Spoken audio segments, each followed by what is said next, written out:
All right, pre-show shenanigans. We'll dive into exactly what would happen. Well, more so what wouldn't have happened in this episode if Ohio State lost. If Notre Dame won, there'd be but many things that don't happen in this episode. yeah, Not it's specifically. specifically you showing up to said Oh, I episode. wouldn't be here. Nope. The unnamed intern on Monday would have been, or I guess today would have been scrambling. You would have been putting him into some Oh, he fits. would have made his debut. Oh yeah. Maybe No, not no, face no, reveal. no, no, no, He would have had to no. come in like Jamie on the podcast, like the producer voice overhead. Oh yeah, yeah, yeah. Yeah. Maybe we could do like it's like it's like a Christmas story episode, where they're just narrating the things going on. Yeah, it's like that. Yeah, it's like that. Quite as if like Morgan Freeman was doing a voiceover narrating. Like that's kind of what would be happening, except I'm not going to ever compare our unnamed intern to Morgan Freeman ever again. His voice is not even close to as good as Morgan's. However, okay, yeah, if Kyle McCord doesn't clutch up on that last drive and Notre Dame doesn't drop some picks to help us get that last drive, oh my God, wow, would this be a different show? I would say also, while we're having some fun, we could quickly think of the ways I would have broken the TV had Ohio State lost. I was close to doing it after that fourth down. I mean, first and foremost, TV remote. All right, thrown into the TV. Simple. Simple. Next one. Fist through TV. Yes. Get a couple broken bones there, but only a couple. Nothing only crazy, a couple. Only a couple. I'll only be out for a week. I'll be back. My favorite is the TV through your second story window. That's a great pick up the TV itself and then and throw it out the window. Great. Hitting it with your car, is that an option? We'll count it. Or running it over. Now not something I would have immediately thought of. No, that's some that's real anger. If you have the time to still be pissed off and move it outside. Mm-hmm. Oh yeah. Plausible. Throwing it in the ocean off PCH. I'm going to mark that one off. I would not go through that, but that's the creative thinking on this podcast. That's the type of thinking. Oh, you know what? This is the number one option. Okay. Bills Mafia table slam it. Yeah, and that's what I was waiting for. The only correct answer to all this is if I the people's elbow on a Lifetime and straight Dwayne The Rock Johnson through that. That's straight through it. Only way it could have worked. Maybe potentially a little John Cena 5-knuckle shuffle as well. No, just the people's. It's just got to be the people's elbow. Yeah, maybe. Nah, it's just the people's elbow. Potentially a Shawn Michaels Sweet Chin Music. Possibly. Not leaving that off possible. The table, but the people's elbow comes. I might just give an old-fashioned rock bottom. Maybe an Undertaker tombstone pile driver. Shit, no idea, but likely would have gone WWE on it. Rey Mysterio 619. Ooh, I'm definitely not athletic enough to pull that off, but I would have tried. I would have at least attempted the 619. Definitely wouldn't have been able to pull it off. But yeah, I mean, we'll get into it more, but that was a reminder to me how. Yeah, no, I would. That like Ohio State football matters a little too much for like my overall happiness. I should take a step back. I should probably we've said it before a little bit from football mattering. The first time that Michigan lost in this series over the last couple of years, it literally took Grant. I believe. Ohio State. Yes. It took Grant literally a full week to text me back. To text you back, correct. To recover, I still have. No, to recover, you're still in recovery. To reconnect with you, yes, took me a week. Yeah, you were finally getting into remission coming into last season, and then last season happened. So, yeah. But the thing is, though, I'm not sure if you, maybe you could definitely speak more on this than me. I feel like I was I was way more crushed when they lost to Michigan than Georgia. It wasn't even close. Yeah, it's the Michigan rivalry. You were more pissed off at me when they lost to Georgia than Yeah. But okay. Last little thing we gotta mention the pre-show before we just get into Ohio State. The Kevin James meme. Now, the Kevin James meme this weekend, I'm not I'm not exactly sure how it started. I don't think I've seen the first official Kevin James meme of him. Yeah, it just kind of popped up. It just became a thing over the weekend. And wow.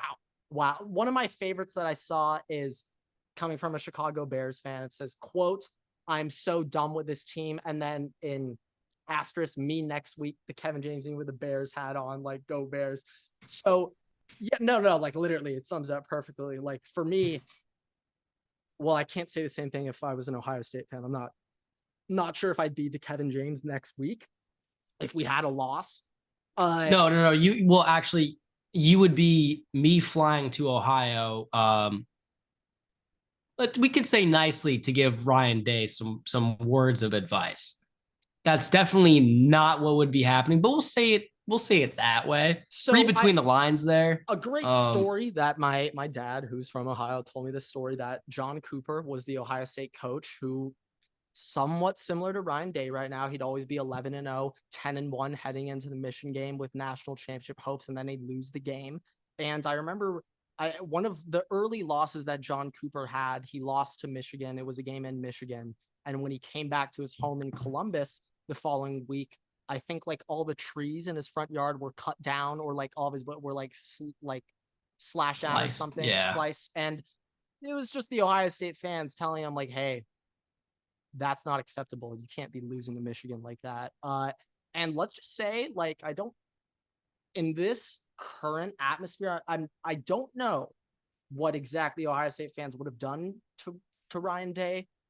Hopefully it would have just been message board things, but I don't know. I don't know. Ohio State have some. I'm not gonna come out defending our fan base as if we wouldn't have gone crazy losing. Yeah, they got some crazy guys over there. Yeah. In about 10 minutes, I went from, oh my God, Ryan Day, you're dead to me, to that's my football coach. Okay, well, we'll get into it. Kevin, let's get into it. Well, yeah, there's not really much to go over there.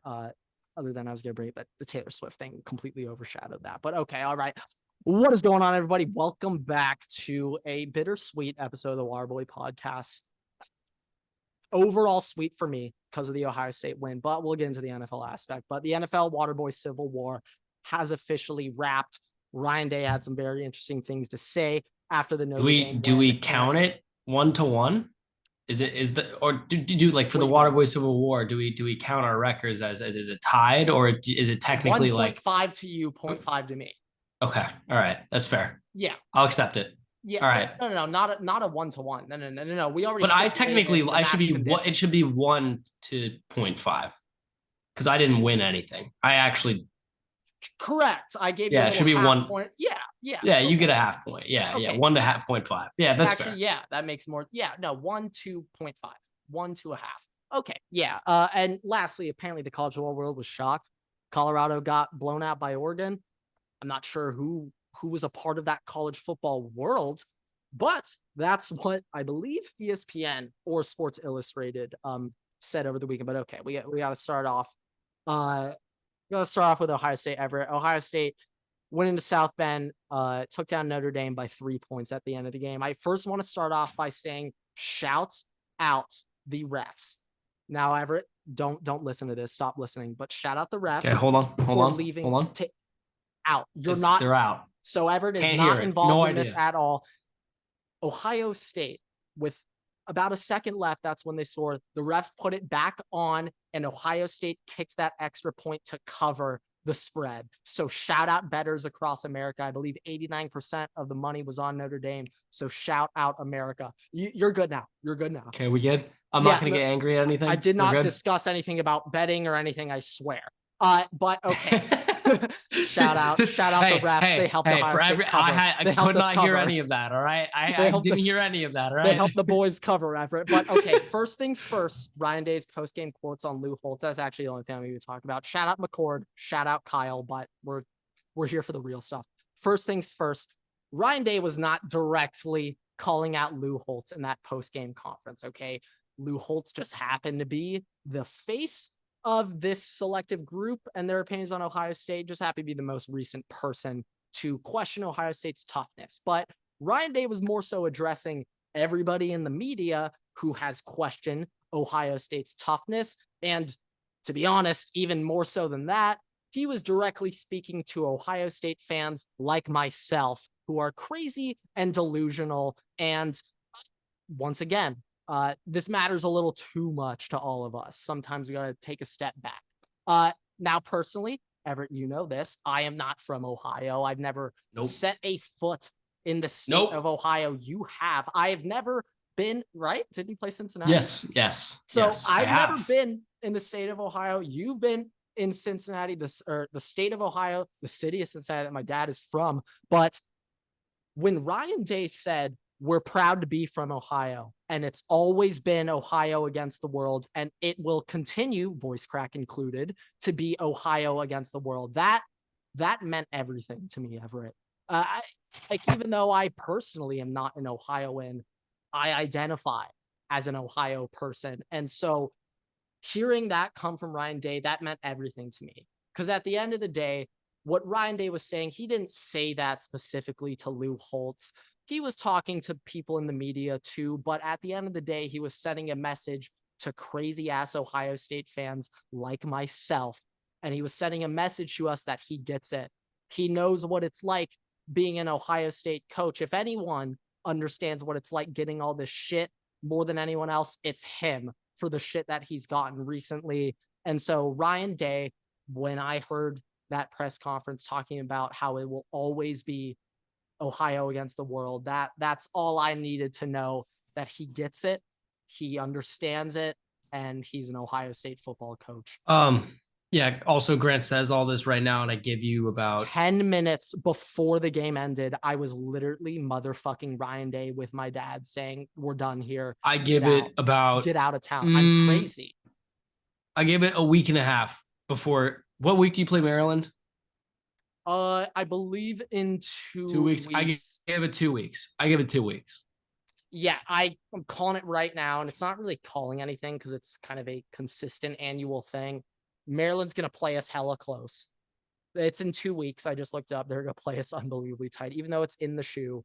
Ohio State's not going to cover that spread, and I'm going to be right back to square one.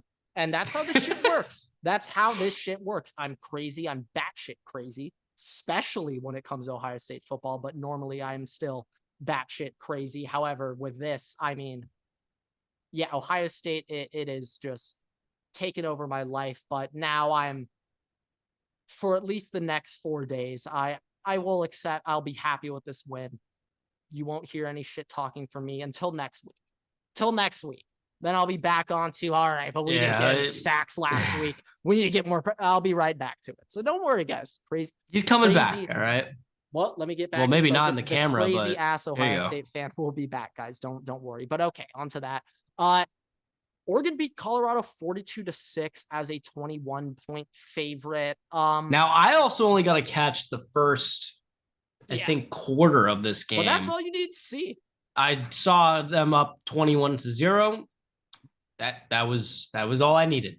Yeah, that was like, now when we're talking truly about finesse skill teams and not being able to run the ball, but you got weapons, that's Oregon. And from what I saw against Arizona State, it's a bit of USC. We'll see. We'll see what ends up happening. But Colorado, got to see some more toughness up front. Of course, we knew this coming in. It's kind of the same way about USC. Last fun fact of the day in college football, Everett.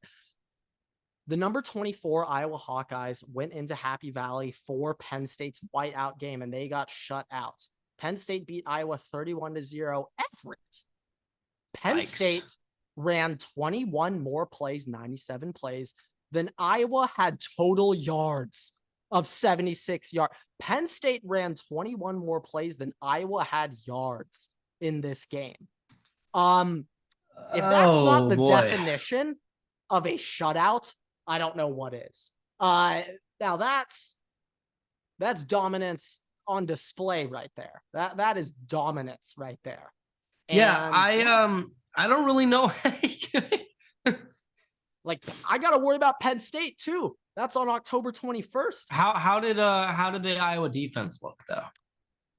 Looked pretty solid at the start. Yeah, they were getting some stops. Just kind of fell apart. State. Yeah, and I mean the offense was so atrocious that I mean it's hard to stay in the game as a defense when you're starting your drives on the other team's 40-yard line. It's like, all right, That is pretty it's true. demoralizing to see. Yeah. But yeah, no, Iowa's still got a great defense. However, it's Penn State. Wow, I was beyond impressed with what they can do. Iowa maybe slightly overhyped. Don't get me wrong.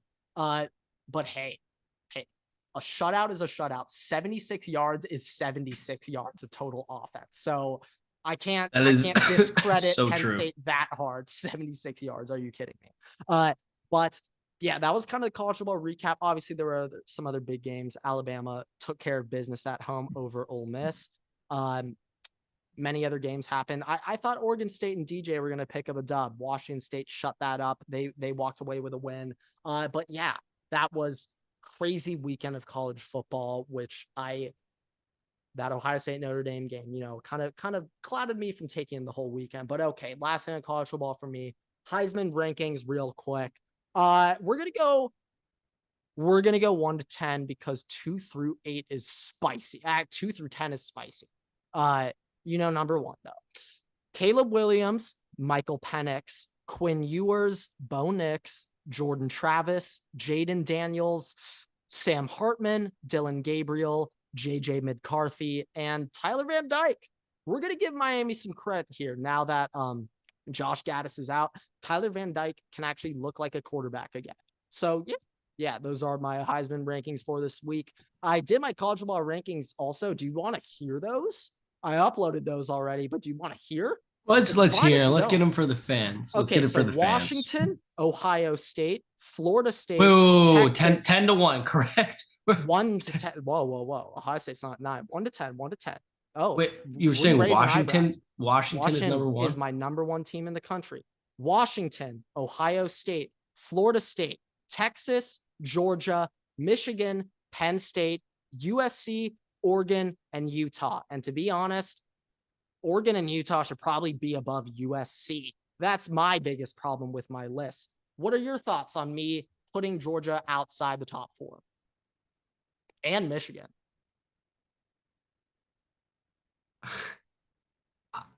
I'm just in awe that Washington is number 1. Washington's looked like the best team in football so far. They've been dominating everyone. Where's Texas? 4. So hold on. Washington, Michigan. Washington, Ohio State. Michigan's at 6.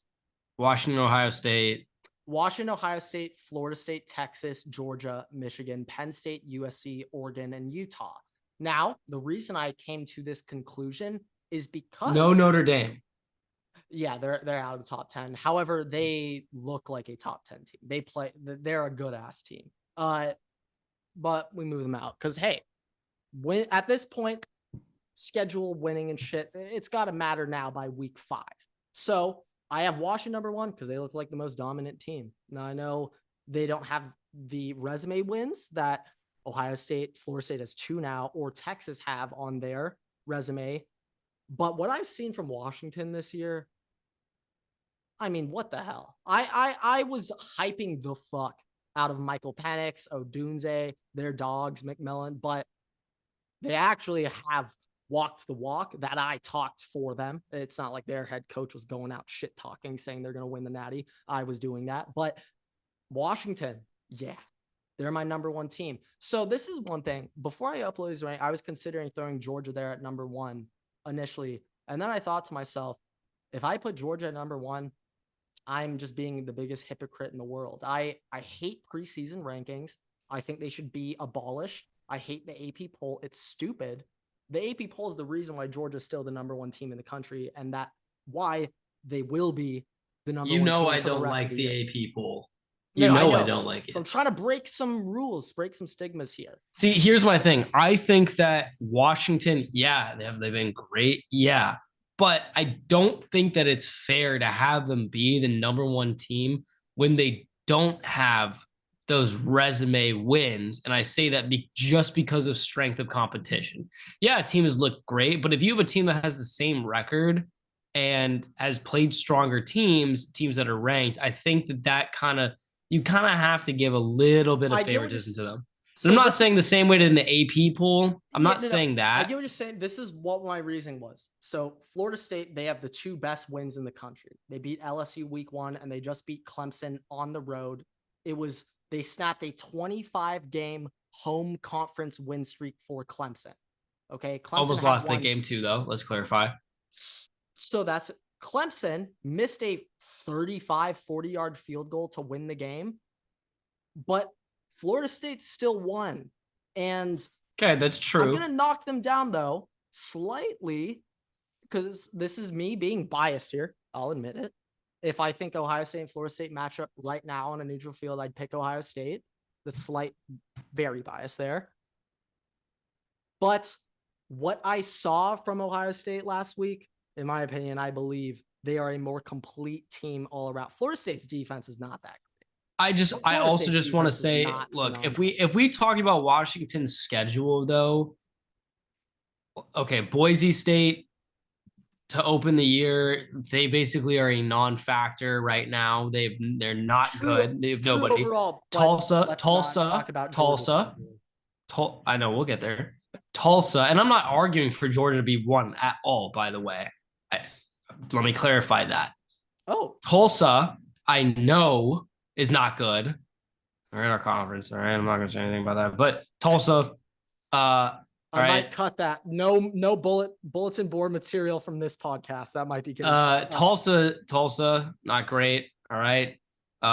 Michigan State, I mean, they had so much stuff going on that game that was outside of them.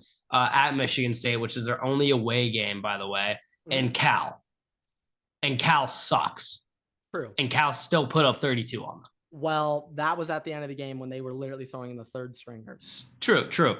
But I don't think that it's fair. Like, obviously, okay, Romaduzzi's done well. Like, Michael Penix looks disgusting. But I don't think if you compare these wins to Texas or FSU, but specifically, let's look at Texas specifically. Yeah, they've had a couple games where it's been close versus teams that might not be as great, but they still have beaten better teams, and they have the same record as Washington. Well, this is one thing I want to point out real quick about Texas. So I have a lot of respect for Alabama. I don't have Alabama in my top 10, but I still think Alabama is very fucking good at football. In my opinion, well, Texas will be given a top 5 win for that Alabama win. Okay. That will be when the College Football Playoff Committee does their rankings, they will have on there that Texas had a road top 5 win. Okay. That will be there.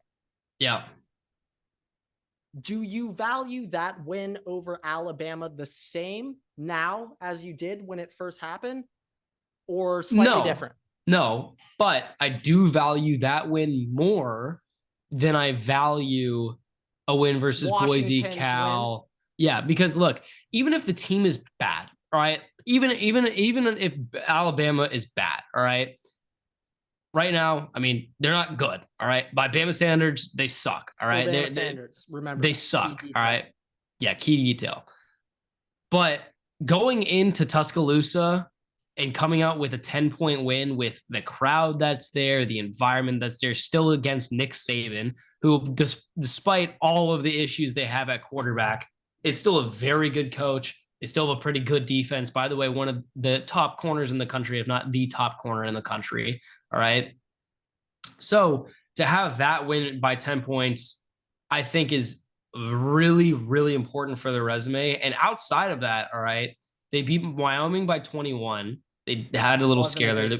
They had a scare there, but they still beat them by 21. They beat Baylor by 32.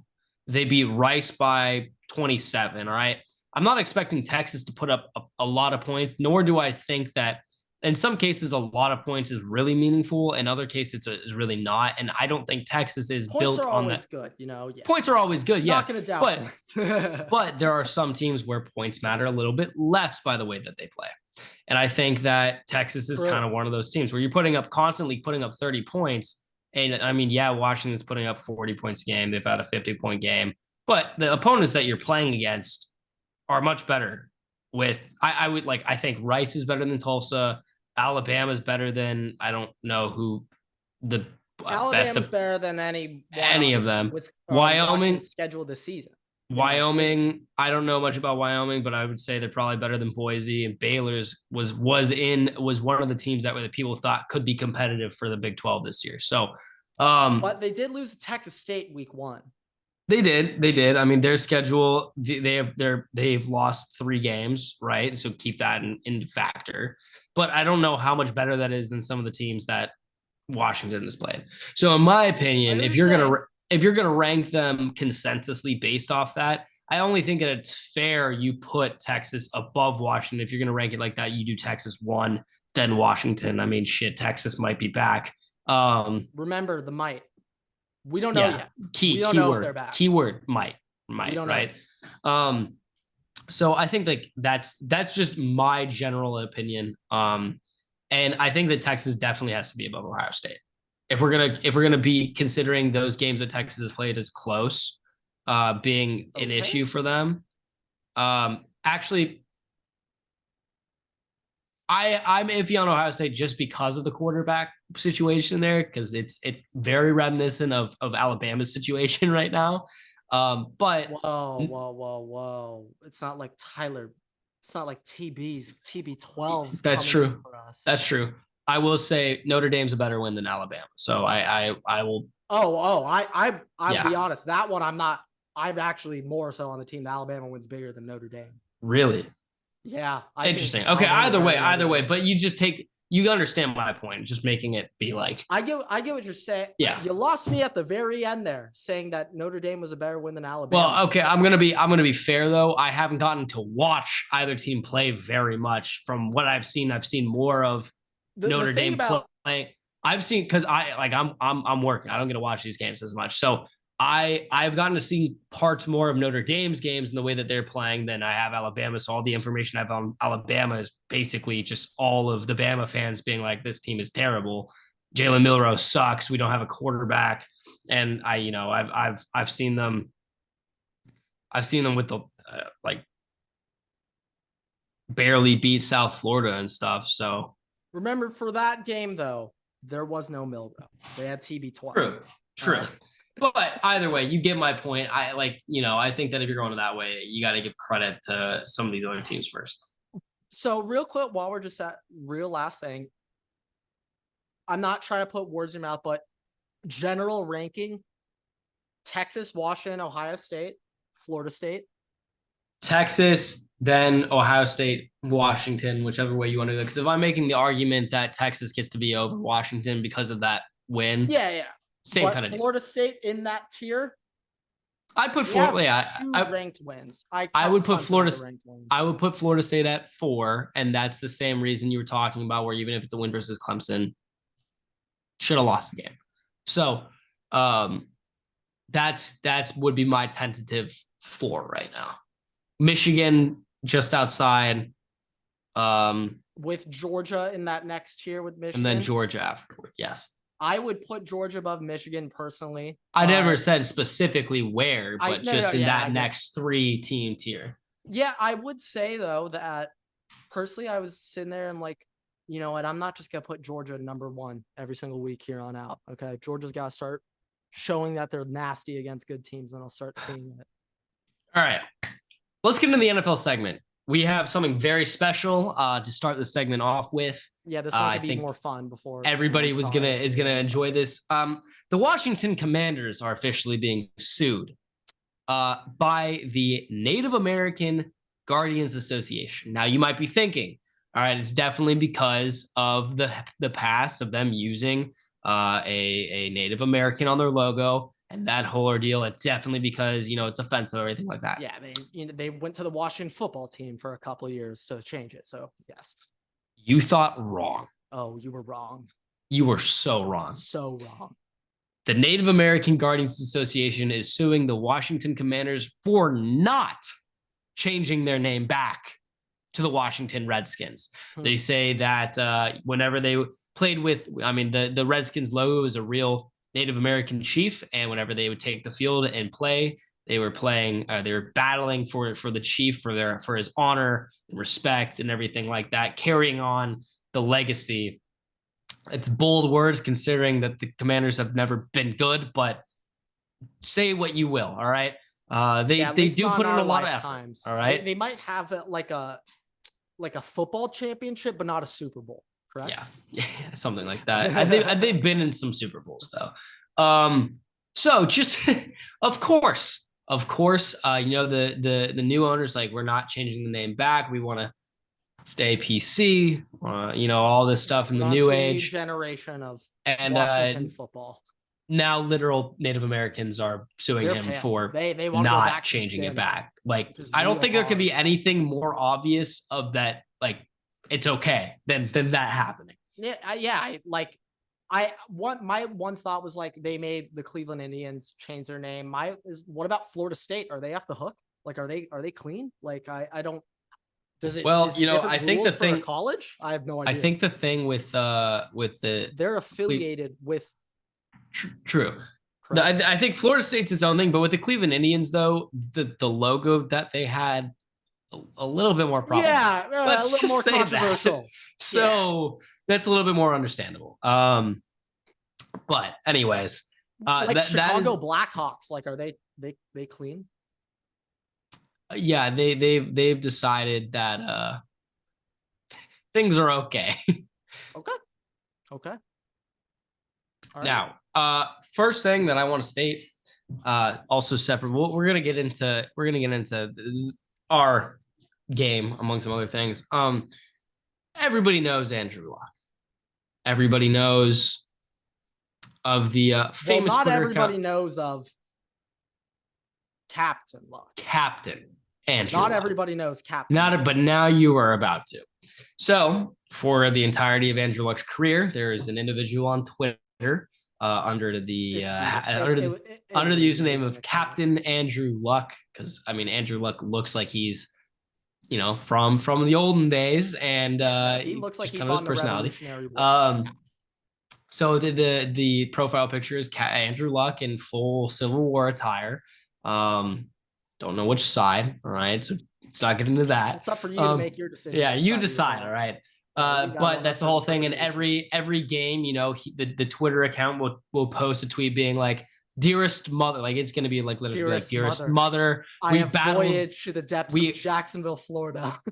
Yeah, we had a voyage to the depths of Tampa Bay, Florida, where we got into a skirmish with some pirates. A bit of a scuffle. I am proud to say that we defeated them handedly. And sent them packing. We vanquished the opponents. We captured the opponent's leader of Tom Brady. Yeah, shit like that. It's stuff like that. Anyways, he showed up on Thursday Night Football this past week dressed in full Captain Andrew Luck attire, and that is by far my favorite moment from this season already. Yeah, that is great. I love it. Luck, we gotta break. By the way, just want to say. Not going to say anything, but he looked like he was in playing shape. Oh no, you're saying something. Say it.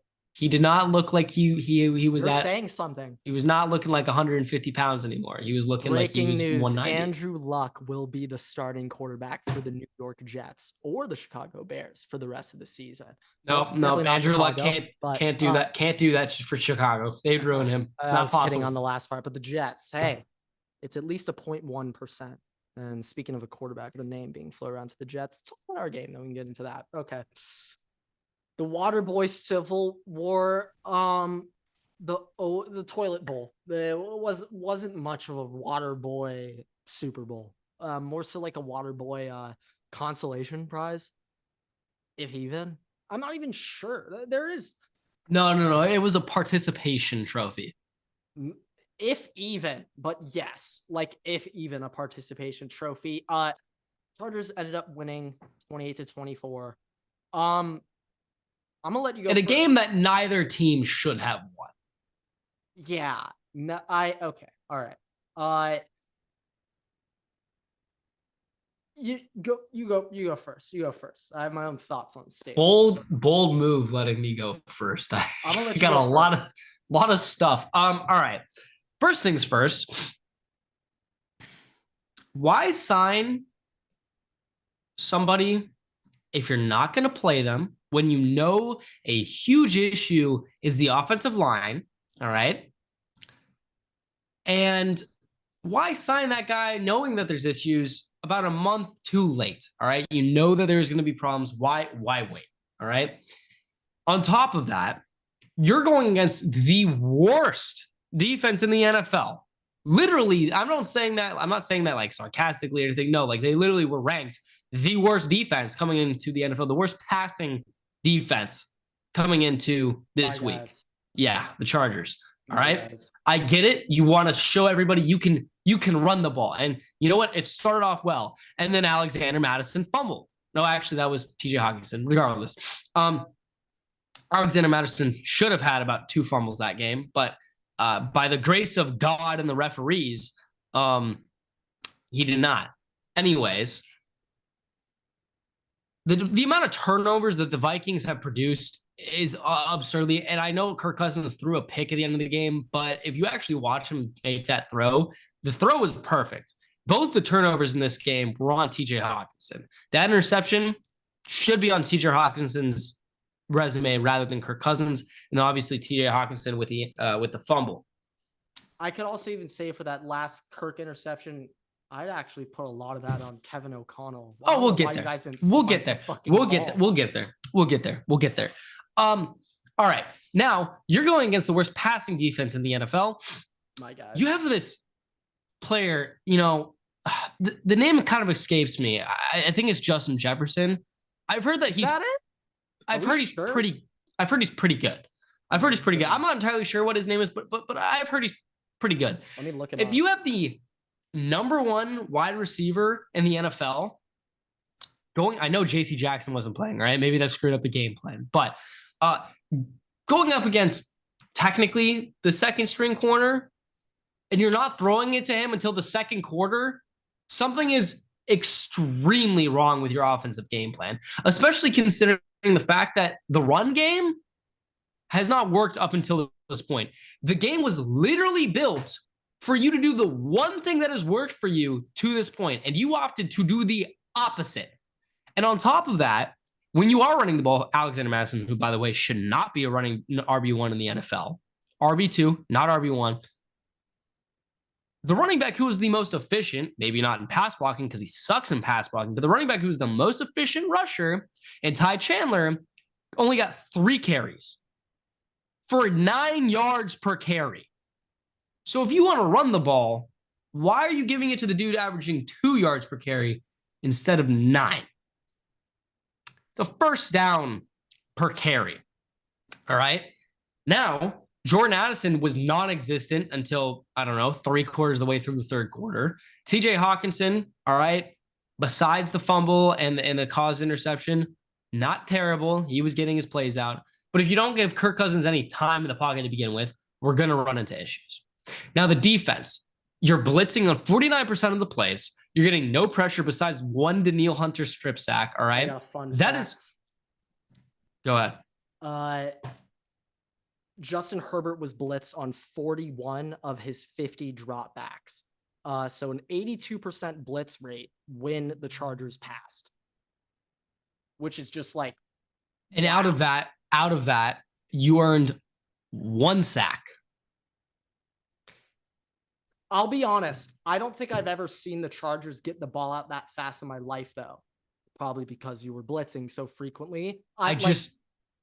Keenan, I think, had 210 yards. Catches, or how many targets 20. It was. He had like 20. So Keenan had 20 targets. And I think the reason that happened is because dudes were coming at Herbert if he didn't get that ball. True, but at the same time, you can't be blitzing that much and not generating enough pressure or right. Something is wrong there. Caleb Evans, all right, got torched half the night. Byron Murphy looked absolutely terrible. Cam Bynum played pretty well. Lewis Seen, by the way, still has not appeared outside of like 1 snap this season. That was a waste of a first-round pick. Yeah. Uh, Ivan Pace, I think, played pretty well again. Jordan Hicks caused a forced fumbles. Not terrible from the linebackers. The defensive line is absolutely atrocious. The trenches in general, if you want to see Justin Jefferson request a trade, then just don't do anything to fix the offensive line or the defensive line. Because if you don't, this team will perennially suck. And it baffles me how bad Kwesi is at doing his job right now. Obviously, there are people who have issues with Kevin O'Connell, and there are people who have issues with Kwesi. There are people who have issues with both. If Kwesi cannot draft well and has done nothing in the off seasons while he's been here, all right, the biggest signing that we had happened during the season in Dalton Risner. And the biggest offseason signing that we had was Josh Oliver.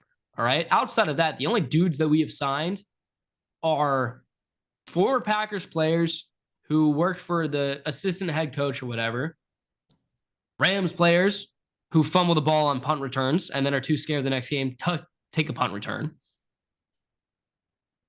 I will give props to Kwesi for the Lions trade for TJ Hawkinson.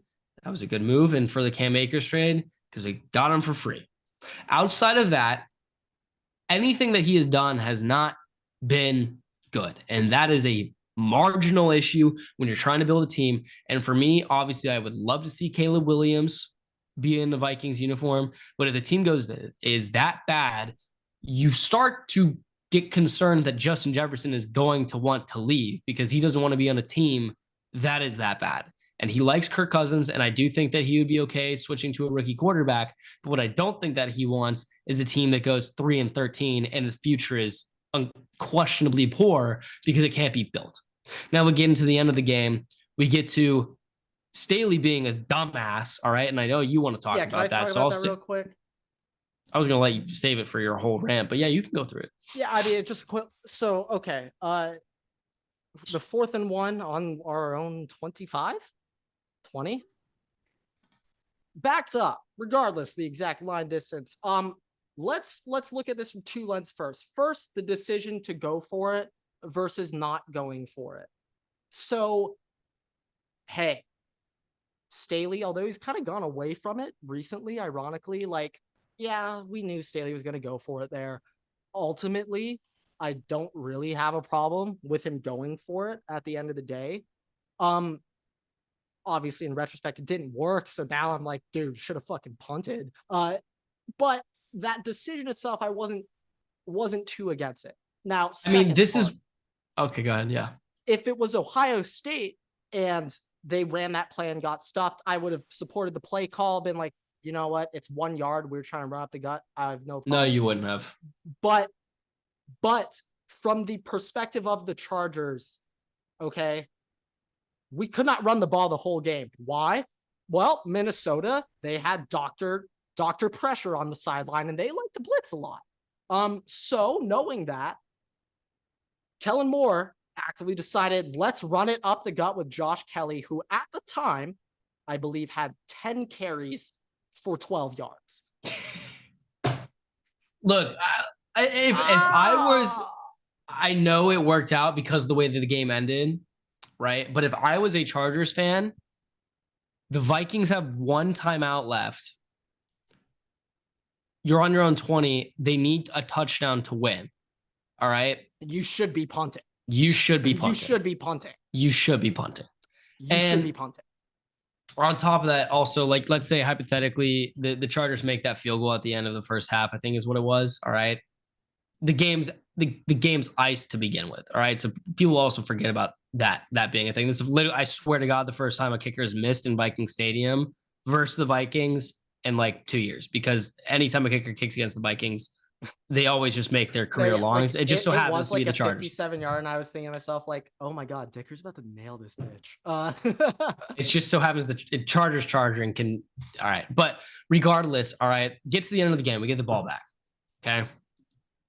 The clock management situation by Kevin O'Connell is some of by far the worst shit I have ever seen.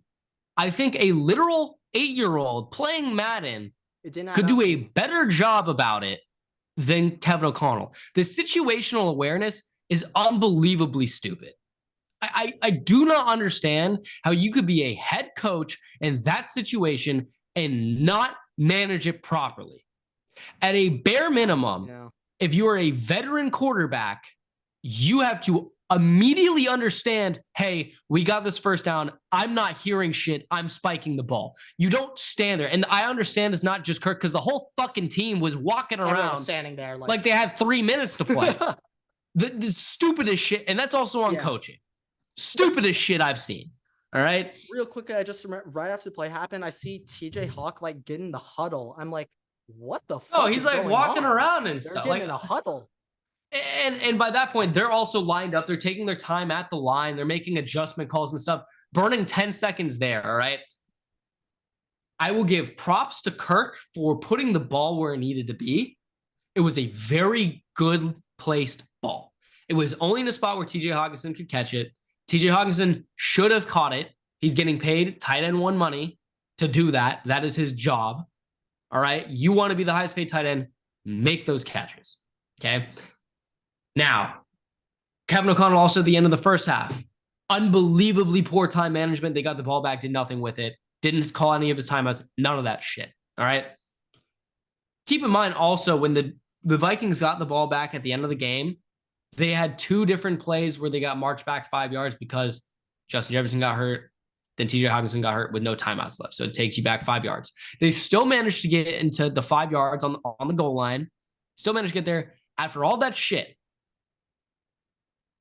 spiking it is one thing. Your coach should be telling you that, or you should be making that decision as a veteran quarterback. But as a head coach, you should not be blaming your fans for being too loud for that ineptitude. I thought Kirk said that.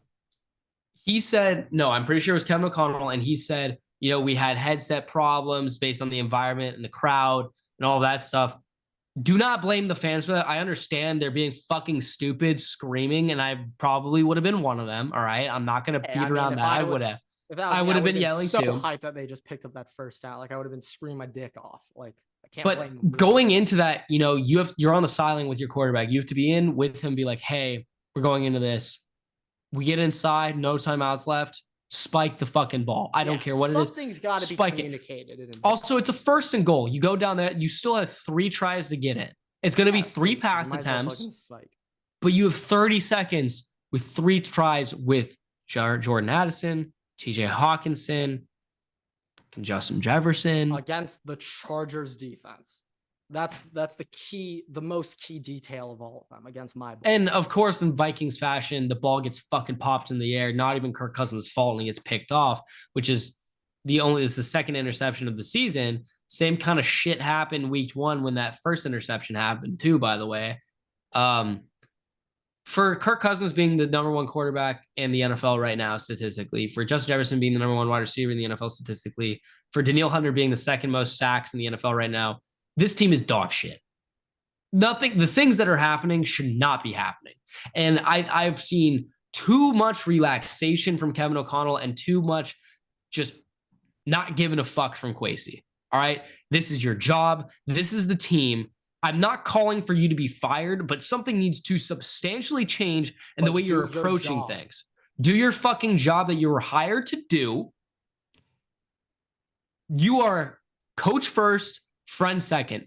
If somebody needs to be fucking benched, bench his ass at Alexander Madison, right? At Ed Ingram, all right? They are not good. Bench their fucking asses. Alexander Madison should have had 7 fucking fumbles on the season already.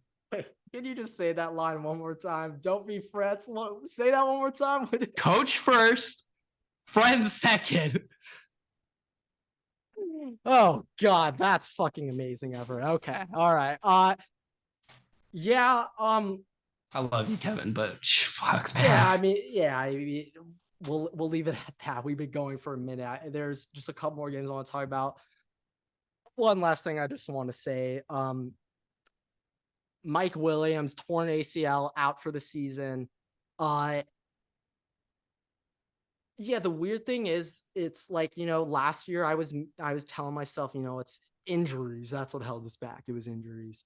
Every team in the NFL's got crazy injuries every year. That's no excuse for me anymore. I've shed my skin of the injury excuse. So Quentin Johnson, let's fucking see it. All right. You are a first round wide receiver draft pick. It pained me at the end of the game watching Jordan Addison. There was one drive where he literally caught every single ball to get that first down. And I was just sitting there like, well, could have had that. Even Zay Flowers could have had that. But Quentin Johnson, this is your chance. Shut me up. Prove the world that I'm stupid and I'm dumb. This is your shot, big guy. So let's see what you can do. Yeah. Yeah, we both lost this week. Like I honestly thought it's the Ralph meme from Simpsons. I'm in danger. Like literally, I honestly thought that I'm in danger. after Brandon Staley pulled the same shit he pulled against the Raiders 2 fucking years ago, and it failed again, I honestly thought that was going to be it for him. I honestly thought that after the game, when the Vikings won, Brandon Staley was going to get fired, and you were going to be over the fucking moon. Oh, I did too. I thought. And now, like, unfortunately for you, get bailed out here. Like he's gonna be your coach. And like, I'll also say the amount of fucking stupidity I saw from, the Vikings, but the amount of shit that I saw Brandon Staley doing, the stupid shit. Like, if you are a defensive-minded head coach, your defense cannot be that fucking bad. Yeah, they're not excellent. I'll be honest though, if there was one positive spot on the defense is that D-line was pretty good when Khalil Mack is gone.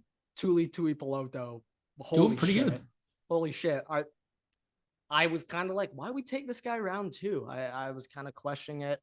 Yeah, Khalil Mack's gone after this year. All right, Tuli's coming in.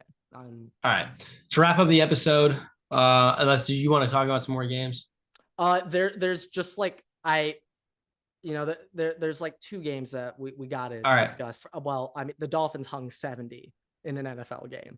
Should have been 73. Should have been 73. Just that's something I never thought I'd see. I never thought I'd see that in real life. 70, like we're talking a 70 burger. What the hell? Like, Broncos country was not riding on Sunday. Oh no.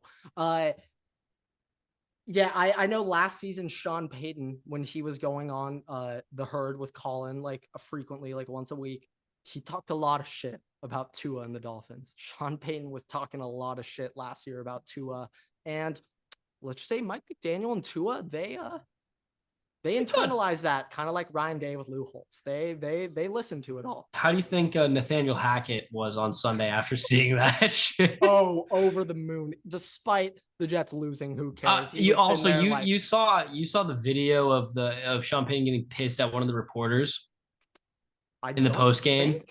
So in the post game, one of the reporters like, how do you feel about this being the biggest loss in like NFL history? Like being so. I think Sean Payton responded well to that, but go on. No, he was like, "Do you have a fucking question?" Like, I just ended. You have a fucking question. Yeah. I just want to take pride. That was a former Vikings reporter. Fuck you, Sean Payton. Thank you very much. All right, we love me some pettiness. I love it. Absolutely adore it. Oh yeah, and then we got to address this. It's official. Taylor Swift is dating Travis. It's official. I thank God Taylor Swift was there, because I don't need to address Justin Fields and the Bears. But Travis Kelce and Taylor Swift, okay? Yeah, you actually, you know what? What would have been perfect? Addressing Bears with Taylor Swift there. You know the fucking meme from her music video with the "Are you okay?" Yeah. Yeah, that's the Bears. I saw a very solid meme of that, like with the Bears involved. Another thing I saw was like genius shit from Travis Kelce bringing Taylor Swift out to her first Chiefs game against the Bears, because you know that you're going to go off in it. So great shit, Travis. That's smart. That's smart shit right there. Smart. And also just better than a Lions Thursday home opener, Also saw that some people think Taylor Swift got snuck out of the Travis Kelce suite in a popcorn machine. I did see that. Interesting choice, but I respect it. Now, is it confirmed that she was in there? No. Okay, we're just gonna go on a limb and say it was confirmed. Yeah. I just want. What's the best way to get snuck out of a suite, though? That's up there. Or underneath the Like cart. one of the like the hot dog cart that's in there. Yeah, you have a cart with like curtains on the side. You sit underneath it. That's a pretty common one. I'm trying to think how else could you sneak it other than those two? You know, you got to fit someone in something. Yeah. To get him out. But okay, yeah. Travis Kelce, biggest catch of his career. That's what Bill Belichick said. Taylor Swift, of course, that's the biggest catch of his career. Hey, I like that. That was a good play on Bill words. That was Belichick good. said it. Hey, it Oh, wasn't me. okay. Don't give me the credit. Give that to Bill. Good job on Bill. It's the only thing I can say good job for this weekend. But actually, no, Mac They Jones won isn't 15 his fault. straight against the Jets. Oh, there's a lot to go on about that game, though. Yeah, 15 straight. Oh yeah, Sauce versus Mac Jones. Well, you see Sauce be like, I'm posting this so I don't get fined. yeah, they also sent that to the NFL. By the way, I know you hate the Saints, but did you see what Kamara posted? Yeah, I did see that. That was pretty good. Hilarious. That was I'm even more scared about Jordan Love, by the way. Now, I don't like it. I'm not. Oh my I'm God, not a fan of this. You almost got out of that. You almost got out of that clean. I mean, it was not looking pretty. Was not looking pretty at halftime. Damn it, Everett. That one arguably hurt more. My best hope is that Jordan Love is like Alex Smith now, where he's just like okay. He has a couple good points in the season. Just he's okay. Hey, we can still leave that on the table. Like that's still we're not still not bad. Good. We're not bad. It's not confirmed that he's good. Let's make that clear. I will say, but I'm a little bit more scared that they did that against the Saints defense. Slightly more concerned that hey, he's showing more signs of maybe being good than being mid, which is terrifying. But I'm not saying great. Hell no, never. Will never be great. Yeah, Deshaun Watson throwing a football backwards, not smart decision there. Yeah, that was our boneheaded play of the week. Texans beat the Jaguars. Coleridge, he's gonna write these narratives wrong. CJ looking pretty good. Also, D'Amico Ryans. Fun fact: Trevor Lawrence has never covered the spread as a home favorite in his NFL career. Really? But we don't gamble. But yeah. But just wanted to point that out. Oh yeah, and the Cowboys lost to the Cardinals. Jonathan Gannon, a lot of bus riders this week. And we gave the Cowboys defense the bus rider of the week awards, so that's revoked.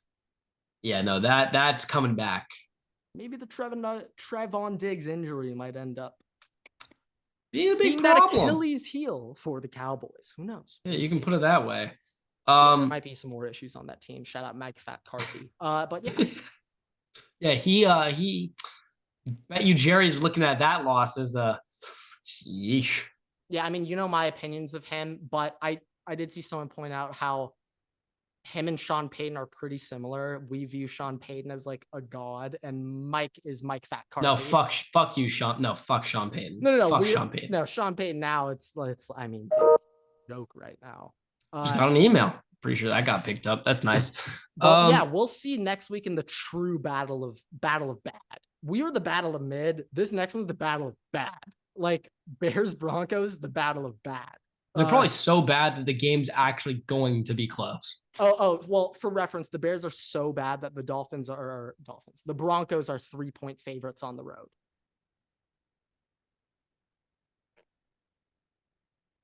So, all right, let's get on. Let's get on to this final set. All right. We'll do the in-season wish list. I know you like that. I know you like that. Let's get into the in-season wish list. We only have one today. Carolina Panthers. All right. Hopes and dreams for this season. Hope that Bryce Young can be good. Hope that Bryce Young grows a couple inches. Hope that Jonathan Mingo breaks out. Hope that the team learns how to not get flagged. Trade or sign for a new offensive lineman. Pray the offensive line learns how to block. And pray that the rest of the NFC South sucks. Yeah, the Panthers, I mean, we didn't have high hopes for them. 0-3 start obviously doesn't go the way you want. If there's any takeaway, nice guy Andy Dalton looked nice against that Seattle He did look pretty nice. He did look pretty good. I'm not going to cap. Secondary. But yeah, it's going to be great. When we do the Bears wish list, it'll be like, pray the Panthers continue losing. No, Like, no, no. It's gonna be pray that Caleb Williams doesn't defer his draft well, that's to number next one. year. That's number Yeah. one. Pray Caleb enters the draft. Pray that Caleb's dad doesn't pull a big Archie Manning like he did with Eli. Okay, No, that's I fully expect. By the way, it's happening. If the Bears are the number one pick, Caleb Williams will not be a Chicago Bear. To be honest, like the Bears, they should be forced to disband as an organization if Caleb becomes a bust. I would go so far to say he's bust proof, except if he goes to Chicago. Goes to the Bears. Then he is success proof if he goes to the Bears. Yeah, no, if the Bears are the 1 and 2 picks, Marvin Harrison, Caleb Williams, we'll see you in 2025, baby. Well, Marvin Harrison Sr. is just not allowing him to sign. So Marv's entering the draft. He can't do another year of McCord. But yeah. Hey, Aaron Nolan. I'm keeping it real, guys. I'm keeping it real. All right. Yeah, a lot of hospital balls from this season. And just balls out of bounds, not even catchable. So yeah. All right. No, Marv power did have a catch rankings. they called back. It was like, what? He just mossed a man and they called it back. Power rankings entering week 4. We're gonna do 10-1 because we completely redid how this was structured. All right, you ready? And this is assuming the Eagles are up 13-3 in the Reds. Ooh, shit. Everett, the fire station's telling us that the Bucks are winning this game. If the Bucks do win, we have to scrap this whole fucking list. Yeah. And also, we know the fire department actually is like a profit. They're on this shit. They are on the ball this year. All right. 10-1. 10-1. Browns, Lions, Ravens, Cowboys, Seahawks, Bills, Eagles, Chiefs, Dolphins, and the 49ers. Yeah, I think the Niners are the firm best team, most complete team. Now, did the Dolphins just put up 70 on a team? Yes. They did, and I still cannot fathom it, but they did. Yeah. But what the 49ers are just able to do on a weekly basis, I think is still. And then what they did last week, they did that without Ayuk. Yeah. Now I know it was the Giants, but they beat a Rams team that looked pretty good. Debo can run some routes. They've beaten handily the Steelers, who looked like dog shit that week, but have won 2 games somehow. Don't know how that has happened. Pray for Kenny Pickett's success, because that actually might be 500 magic. Yeah, actually, yeah, like they do some sacred oh my god, some ritualistic sacrifice stuff. No, definitely they have a voodoo witch doll in there, 100%. Yeah. Oh yeah, no, the pins are in. The pins are in. Oh. But with that, thank you guys so much for watching and listening to Race 5 Stars. You can find us on TikTok, YouTube, Twitter, and on Instagram at Waterboy Pod. Make sure to follow me and Grant on Twitter at Everett Mistakes and at Waterboy Grant. We post new episodes every Tuesday and Thursday on YouTube and all podcast platforms. We post new TikToks every Tuesday to Sunday. Don't want to miss those. We put graphics up on our Instagram weekly. You don't want to miss those. They look pretty fucking nice, if I do say so myself. And we are starting live streams soon, so you don't want to miss out on that kind of content. But with that, we'll see you guys in the next episode. Waterboys out.